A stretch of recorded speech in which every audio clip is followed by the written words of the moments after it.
Good morning बच्चों। आज हम प्रॉन में न्यूट्रिशन के बारे में पढ़ेंगे। प्रॉन में भी प्रीडेटरी टाइप का न्यूट्रिशन या परभक्षी पोषण पाया जाता है। प्रॉन फाइलम आर्थ्रोपोडा का सदस्य है। इसकी क्लास क्रस्टेशिया होती है, जिसमें बॉडी 2 पार्ट्स में डिवाइड होती है, सिफेलोथोरैक्स और ट्रंक। सिफेलोथोरैक्स हेड और थोरैक्स के फ्यूजन से बनी हुई संरचना होती है। एलिमेंट्री की कैनाल एनिमल की 3 पार्ट में डिवाइड होती है। फर्स्ट अग्रांत्र और फोरगट और स्टोमोडियम, सेकंड मिडगट और मेसेंट्रॉम, थर्ड हाइंडगट और प्रोक्टोडियम। फोरगट में mouth, buccal cavity, oesophagus and stomach आता है। मिडगट में इंटेस्टाइन आएगी और पश्चांत्र में रेक्टम आएगा। ये एनिमल का डायग्राम है, जिसमें कंप्लीट एलिमेंट्री कैनाल दिखाई दे रही है, जिसमें आगे की ओर माउथ है। माउथ लेबियम के द्वारा घिरा हुआ है। फिर माउथ बकल कैविटी में खुलता है। बकल कैविटी से इसोफेगस, फिर स्टमक, और स्टमक एक ट्यूबुलर लंबी सी संरचना दिखाई दे रही है, जिसे मिडगट कहते हैं। वो मिडगट रेक्टम में खुलती है। फर्स्ट हम इसको अग्रांत्र को पढ़ेंगे। इसमें फोरगट और हाइंडगट है, उसमें अंदर की ओर क्यूटिकल का स्तर पाया जाता है। इस क्यूटिकल को इंटीमा कहते हैं। जंतु में मोल्टिंग या निमोचन की क्रिया होती है, जिसमें इसकी स्किन को त्यागा जाता है। तो इसमें जो अंदर की ओर इंटीमा का स्तर है, उसे भी मोल्टिंग के प्रोसेस में त्याग दिया जाता है। मिडगट एंडोडर्म द्वारा घिरी हुई होती है। First foregut. फोरगट में निम्न पार्ट आते हैं। माउथ। एनिमल का माउथ आगे की ओर वेंट्रल सरफेस पर एक अनुप्रस्थ दरार के रूप में पाया जाता है। यह बॉडी के जो सेगमेंट है, थर्ड और फोर्थ सेगमेंट के बीच में स्थित होता है। मुख को चारों ओर से कुछ पार्ट्स घेरे हुए होते हैं। उसमें सबसे आगे की ओर लेब्रम होता है। मैंडिबल्स और लेबियम पाए जाते हैं।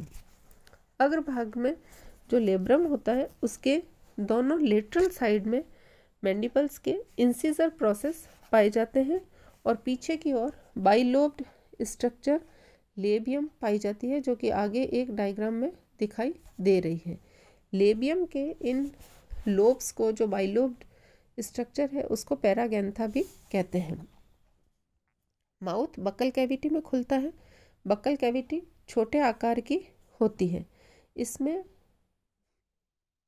क्यूटिकल का मोटा स्तर पाया जाता है, जिसमें कई तरह के फोल्ड्स होते हैं। बकल कैविटी में मैंडिबल्स के मोलर प्रोसेस आमने सामने स्थित होते हैं। बकल कैविटी इसोफेगस में खुलती है। इसोफेगस एक छोटी, मोटी और वर्टिकल डक्ट होती है, जो बकल कैविटी की आमाशय से जोड़ने का काम करती है। इसोफेगस में इसकी जो अंदर की ओर लेयर है, उसमें 4 फोल्ड पाए जाते हैं, जो कि डायग्राम में दिखाई दे रहे हैं। आगे की ओर एंटीरियर फोल्ड है, पीछे जो छोटा होता है। पीछे की ओर पोस्टीरियर फोल्ड है, और लेटरल साइड में दोनों तरफ लेटरल फोल्ड पाए जाते हैं। इसोफेगस में भी क्यूटिकल का स्तर पाया जाता है। एंटीरियर फोल्ड जो होता है, वो काफ़ी छोटा होता है, और इसके इंटीमा पर ब्रिसल्स पाए जाते हैं, जो डायग्राम में दिखाई दे रहे हैं। इसोफेगस और स्टमक, ग्रसिका व आमाशय जहां आपस में जुड़ते हैं, उसके जंक्शन पर एक कपाट पाया जाता है, जिसे पोस्टीरियर फोल्ड के द्वारा उसका निर्माण होता है। पोस्टीरियर फोल्ड जो है, वो दोनों ओर के जो पार्श्व फोल्ड या लेटरल फोल्ड है, उनके जो दूरस्थ सिरे हैं, उनके द्वारा इस पोस्टीरियर फोल्ड का निर्माण होता है। ग्रसिका में पूरी तरह से विकसित मसल्स का स्तर पाया जाता है। नेक्स्ट है स्टमक। डायग्राम में दिखाई दे रहा है, स्टमक एक बहुत ही बड़े थैले के समान संरचना होती है जो सिफेलोथोरेक्स के अधिकांश भाग को घेरे हुए रहती है। इसमें लेटरल साइड में, वेंट्रल साइड में और पोस्टीरियर साइड में ये चारों ओर से हिपेटोपेनक्रियाटिक डक्ट होती है, उसमें धंसा हुआ दिखाई देता है। आमाशय के दो भाग होते हैं जिसे कार्डियक स्टमक व पाइलोरिक स्टमक कहते हैं। यह डायग्राम कार्डियक स्टमक का है जिसमें कार्डियक स्टमक की संरचना के बारे में बताया गया है। कार्डियक स्टमक काफ़ी बड़े आकार की संरचना होती है। इसमें भी इंटीमा के स्तर होता है। इंटीमा में इसमें अनेक लॉन्गिट्यूडनल फोल्ड पाए जाते हैं जिस पर ब्रिसल्स होते हैं। कार्डियक आमाशय में अनेक स्थानों पर यह क्यूटिकल मोटी होकर प्लेट्स का निर्माण करती है। कार्डियक आमाशय में 4 तरह की प्लेट्स पाई जाती हैं।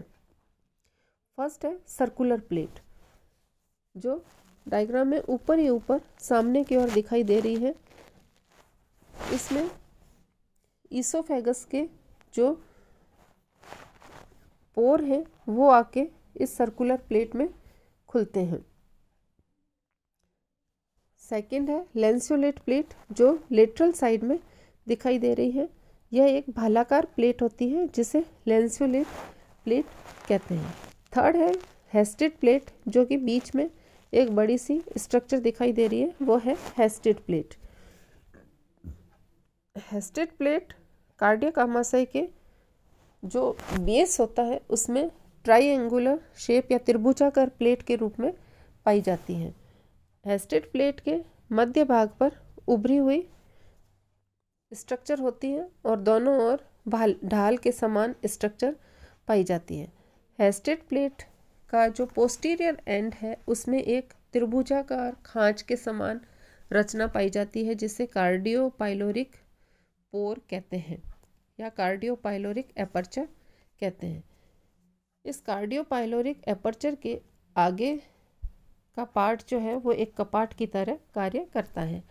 हेस्टेड प्लेट को सपोर्ट करने के लिए या उसको एक निश्चित आकार देने के लिए उसमें लेटरल साइड में नीचे की ओर सपोर्टिंग रॉड्स पाई जाती हैं। ग्रूव प्लेट, हेस्टेड प्लेट के लेटरल साइड में लेटरल ग्रूव्स पाई जाती हैं।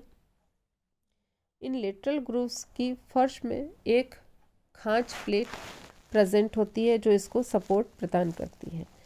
कॉम प्लेट या कंकत प्लेट, कंकत प्लेट को रिज्ड प्लेट भी कहते हैं।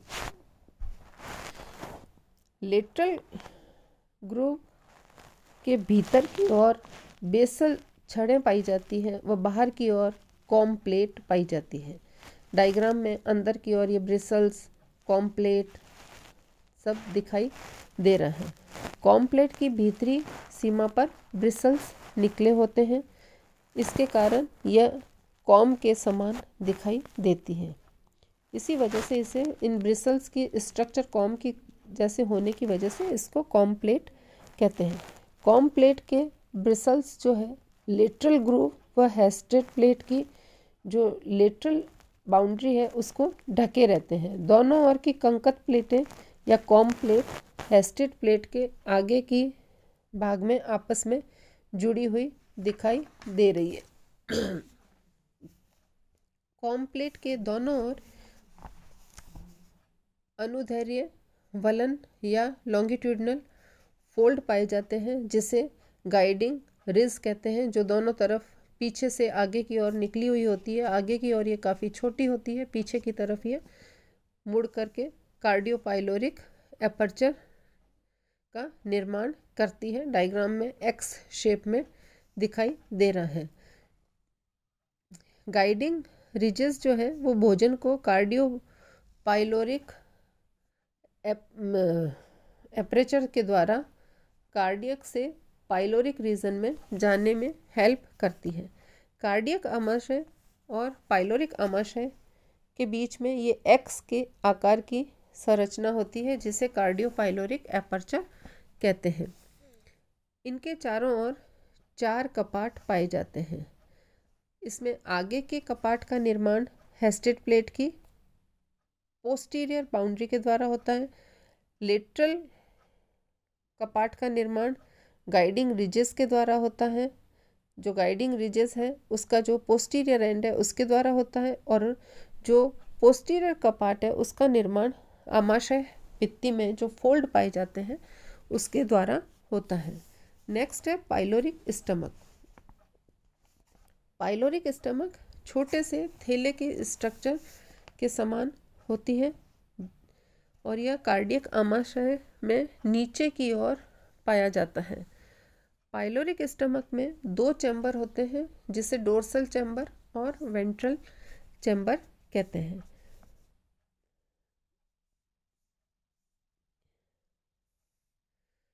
वेंट्रल चैम्बर जो होता है उसकी जो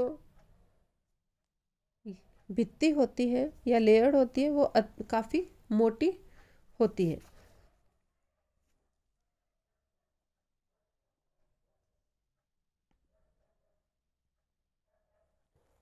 वेंट्रल चैम्बर के बीच में या मध्य में एक मीडियन लॉन्गिट्यूडनल रिजेस पाई जाती है।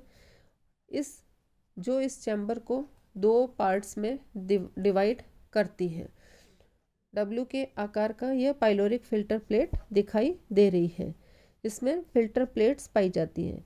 फिल्टर प्लेट्स अल्टरनेट रूप में अरेंज रहती हैं। ये डायग्राम में दिखाई दे रहा है जिसमें रिजेस और ब्रिसल्स पाए जाते हैं। इन ब्रिसल्स पर से जब भोजन गुजरता है तो वो फिल्टर होकर छने हुए भोजन को आगे जाने में हेल्प करता है। पाइलोरिक फिल्टर के ठीक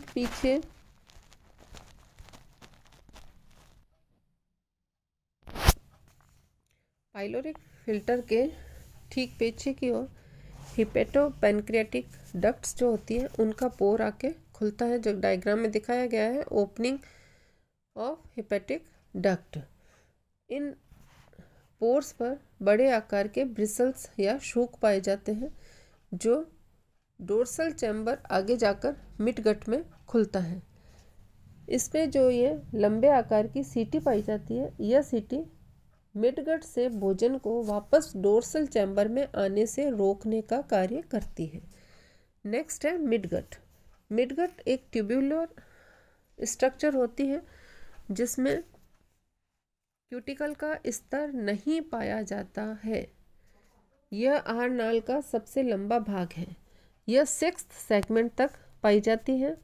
इसमें भी अंदर की ओर अनुदैर्ध्य वलन पाए जाते हैं, लॉन्गिट्यूडनल फोल्ड पाए जाते हैं जिससे कि इसकी कैविटी नैरो हो जाती है।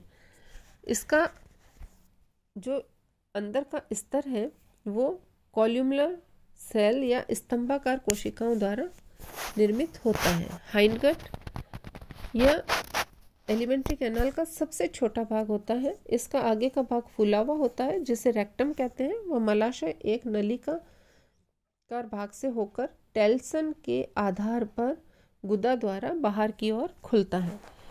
हाइंडगट में क्यूटिकल का स्तर पाया जाता है और गुदा पर एक पैपिले स्थित होती है। इसमें डाइजेस्टिव ग्लैंड के रूप में हिपेटोपैनक्रियाज पाया जाता है। हिपेटोपैनक्रियाज एक बाइलोब्ड स्ट्रक्चर है जो सिफेलोथोरैक्स के काफ़ी बड़े भाग को घेरे रहती है। यह ऑरेंज कलर की स्ट्रक्चर होती है जो इसके रिप्रोडक्टिव गोनड्स हैं उसके नीचे पाई जाती है। आमाशय को लेटरल साइड, वेंट्रल साइड और पोस्टीरियर साइड से घेरे रहती है। जो स्टमक है उसके एंटीरियर पोर्शन को छोड़ के ये पूरे स्टमक को घेरे हुए रहती है और लीवर की तरह कार्य करती है। इस हिपेटोपैनक्रियाटिक ग्लैंड में कई ब्रांच्ड नलिकाएं होती है जो इस पूरे हिपेटोपेनक्रियाज का निर्माण करती है। ये कनेक्टिव टिश्यूज में धंसी रहती है और इन नलिकाओं से 2 नलिकाओं का निर्माण होता है।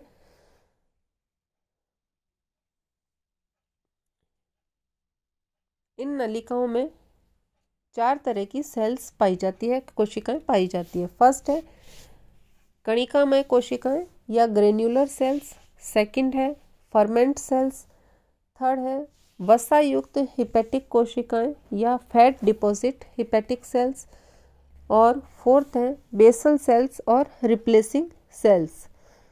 छोटी छोटी कई ट्यूब्यूल्स या नलिकाएं मिलकर बड़ी नलिकाओं का निर्माण करती है और ये बड़ी नलिकाएं मिलकर 2 हिपेटोपेनक्रियाटिक डक्ट्स का निर्माण करती है। हिपेटोपेनक्रियाटिक डक्ट्स पाइलोरिक स्टमक में पाइलोरिक फिल्टर के पीछे की ओर खुलती है। हिपेटोपेनक्रियाज द्वारा लीवर, इंटेस्टाइन और पेनक्रियाज की तरह काम करती है।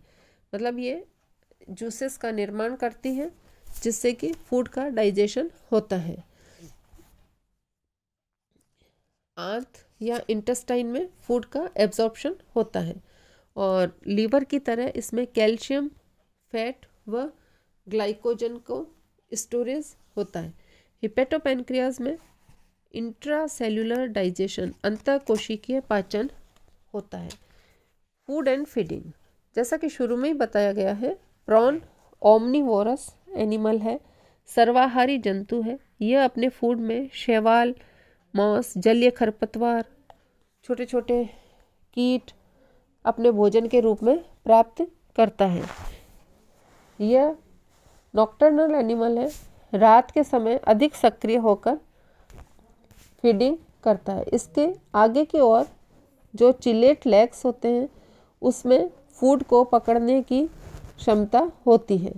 मैक्सिलिपिड्स भोजन को पकड़े रखने का कार्य करते हैं और जो माउथ में मैंडिबल्स के इंसिजर प्रोसेस हैं वो भोजन को छोटे छोटे टुकड़ों में काटने का काम करते हैं।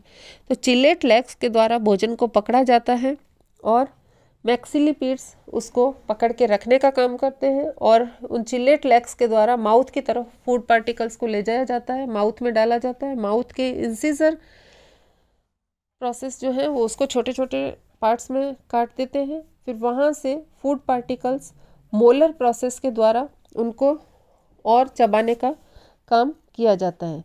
बकल कैविटी में इस भोजन को पूरी तरह से चबा लिया जाता है। उसके बाद इसे ईसोफेगस में भेजा जाता है। ईसोफेगस में कॉन्ट्रैक्शन या पेशीय संकुचन की तरंगें उत्पन्न होती है जिससे कि भोजन आमाशय में पहुंच जाता है और आमाशय में इस भोजन का डाइजेशन और एब्जॉर्प्शन होता है। हिपेटोपेनक्रियाज के द्वारा जो सीक्रेटरी जूसेस हैं वो हिपेटोपेनक्रियाटिक ट्यूब से होकर पाइलोरिक स्टमक तक पहुंच जाते हैं। इसके पश्चात ये जो पाइलोरिक स्टमक है इससे ये कार्डियक स्टमक में फूड जब रहता है तो उसका डाइजेशन हो जाता है। कार्डियक स्टमक में जो जूसेस हैं उनको भेजा जाता है। वहाँ पे फूड में कॉन्ट्रैक्शन और रिलैक्सेशन जब कार्डियक स्टमक का होता है तो उस फूड पार्टिकल्स को बहुत ही अच्छी तरह से एक लिक्विड फॉर्म में बना लिया जाता है। कार्डियक स्टमक में भी पाचक रस द्वारा भोजन का पाचन होता है। यहाँ पर भोजन का डाइजेशन एक्स्ट्रा सेल्यूलर डाइजेशन होता है। अब जो यहाँ पर हेस्टेड प्लेट होती है जो कि इसके फर्श पर स्थित होती है उसके ऊपर से ये फूड पार्टिकल्स निकलता है। तो जो इसकी कॉम प्लेट होती है उसके ब्रिसल्स जो होते हैं जैसा कि शुरू में बताया गया था वो ब्रिसल्स इस सेमी लिक्विड फूड को इसकी जो लेटरल ग्रूव्स होती है उसमें से होकर के ये कार्डियो पाइलोरिक एपर्चर के द्वारा पाइलोरिक स्टमक में प्रवेश करता है और पाइलोरिक स्टमक के वेंट्रल चैम्बर में यह चला जाता है। इसके पश्चात यह semi solid food pyloric filter से वापस इसका छन करके हिपेटोपैनक्रियाटिक डक्ट्स में प्रवेश कर जाता है और हिपेटोपैनक्रियाज में चला जाता है। तो फूड कार्डियक स्टमक के हेस्टेड प्लेट से होकर के गुजरता है, फिर पाइलोरिक स्टमक में आता है, पाइलोरिक स्टमक से यह हिपेटोपैनक्रियाटिक डक्ट्स में चला जाता है। हिपेटोपैनक्रियाटिक डक्ट्स में इसका इंट्रासेल्युलर डाइजेशन होता है। जो अनडाइजेस्टेड फूड होता है वो पाइलोरिक स्टमक के डोर्सल चैम्बर या पृष्ठ कोष्ठ में चला जाता है और वहाँ से होकर के यह मिड गट या इंटेस्टाइन में पहुँचता है। मिड गट में जो लॉन्गिट्यूडनली फोल्ड पाए जाते हैं, अनुदैर्ध्य वलन जो पाए जाते हैं, उसके द्वारा वहाँ पे कुछ मात्रा में उस डाइजेस्टिव फूड का अवशोषण हो जाता है और अनडाइजेस्टेड फूड जो है वो हाइंडगट में पहुंचता है, वहाँ पे पानी का अवशोषण हो जाता है और बाकी बचा हुआ अनडाइजेस्टेड फूड एनएस से होकर के बाहर निकल जाता है।